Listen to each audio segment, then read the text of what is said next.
Alright, so I want to talk about why For Life is my favorite show on TV right now. I love shows that talk about real issues without being overly preachy. It's a tough balance, but For Life pulls it off perfectly, in my opinion. For those of you who don't know, it is loosely based off the real life of Isaiah Wright Jr. He was a man that was wrongfully convicted of drug kingpin charges in New Jersey. Now, Isaiah Wright's story is amazing. It really is. If you haven't looked up his real life story, make sure you do that. In the show, his name is Aaron Wallace. But while he was in prison, he started studying law to overturn his conviction. Then he became a paralegal and helped to overturn 20 cases before winning his own freedom.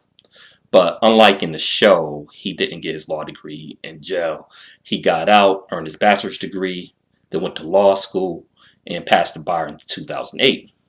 But he only been a practicing lawyer since 2017, which is ridiculous. Why? Because the state of New Jersey investigated him, tried to say, well, we want to make sure his background is clean. And it just goes to show you the system never likes to take a L or admit a mistake. So I think For Life, the show, actually shows this perfectly. Not specifically that issue, because like I said on the show, he actually has his law degree. But what it does show, it shows the corruption in the system, from the police to the prosecution to the prison officials to the judges to the attorney general to the politician. It does a great job of showing how the system is corrupt overall. Season 1 was good, but I think season 2 has been even better. I'm glad they decided not to drag out Aaron Wallace stay in prison, because that could have got really old in my opinion.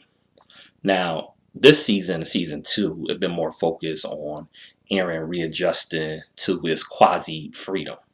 And it's a really interesting storyline, because that's something that's not talked about as often, is what the families go through and how they adjust. I like this show because I've been looking at criminal justice reform for a while now, and it's a constant struggle.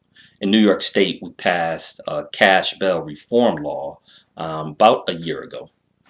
You already have Republican politicians doing all they can to overturn that law, which made a dramatic difference for poor individuals that locked up and can't afford bail, especially over petty crimes. But like I said, the Republicans is already fighting to overturn it.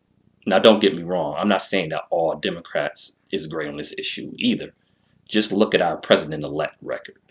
My last comment is that this show is almost like reading the brilliant sister Michelle Alexander book, The New Jim Crow, but with an entertaining story wrapped around it. So if you are not watching it, make sure you check it out. It comes on Wednesdays at 10 p.m. on ABC. Don't forget to like, subscribe, share, click that notification bell. I'm Amin Shah, signing off. Peace.